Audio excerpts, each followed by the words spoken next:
হতে পারবে, কারণ আমি যেগুলো দেখে আসছি ওগুলা বলা সম্ভব না আমার মুখে, কিন্তু আমি এটা বলতেছি যে পারবে না, এটা আমি বাবা হতে পারবে না। কারণ লাস্ট পর্যন্ত দেখেন জুনিয়র সাকিবরে শিখাতো সাইরা গেছে ওই এখন ইকরা নামের যে মেয়েটা আসিল সেও সাইরা গেছে।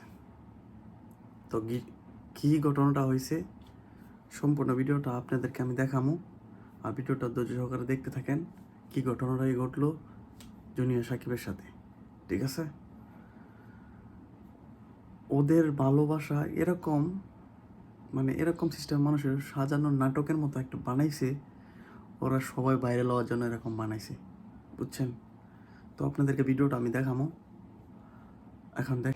আম্মু আমি ভুল করছি, আমাকে ক্ষমা করে দাও। হ্যাঁ মা, আমি তোমাকে ক্ষমা করে দিই, কিন্তু আমার সন্তান, আমি না করলে কে করবে, করে দিচ্ছি, যাও। আমি আমার মেয়ের সাথে যেই ধরনের অন্যায়গুলো হয়েছে, আমি এটা অবশ্যই বিচার চাই আপনাদের কাছে, আর আমি নিজেও এটার অ্যাকশন নিব, ঠিক আছে?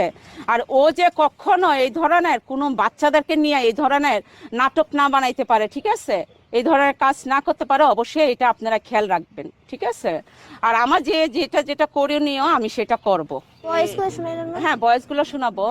এই ওকে উদ্ধার করার জন্য ওর যে এক বন্ধু ছিল, ওনার কাছ থেকে শুনবেন ও যে কতটা নিকৃষ্ট। ওনার কাছে আমি তো অর্ধেক জানি, কয়দিন ছিলাম, উনি তো অনেকদিন থাকছে, উনি সব জানে ডিটেইলস ওর ব্যাপারে। ওনার নাম কি? চয়ন।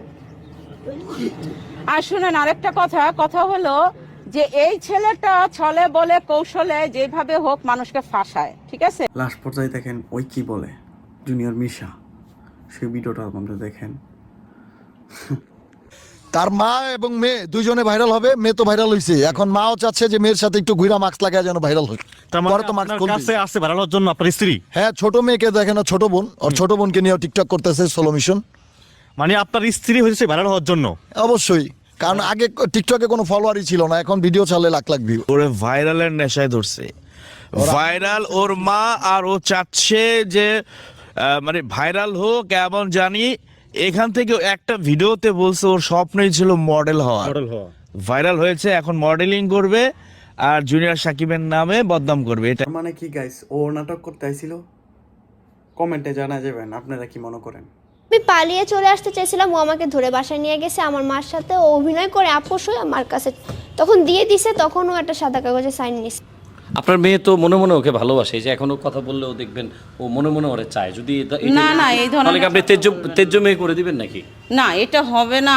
সন্তানকে মা কখনো ত্যায্য করতে পারে না, কখনো বাবা হয়তো শুধরানোর সময় দিয়েছেন। হ্যাঁ, আমার মেয়ে স্টুডেন্ট মানুষ, পড়াশোনা করে, ইন্টার ফার্স্ট ইয়ারে পরে, ও পড়াশোনা করবে, ওর লাইফ ওই করবে। ওই ছেলেটা যেন আমার মেয়ের জীবনে আর না আসে, আল্লাহর কাছে আমি বলি, আর ওর শাস্তি যতটুকু পাওয়ার এটা যেন ও পায়। আচ্ছা, এখন আপনার কাছে যেটা প্রশ্ন, ওরা যখন এই এখন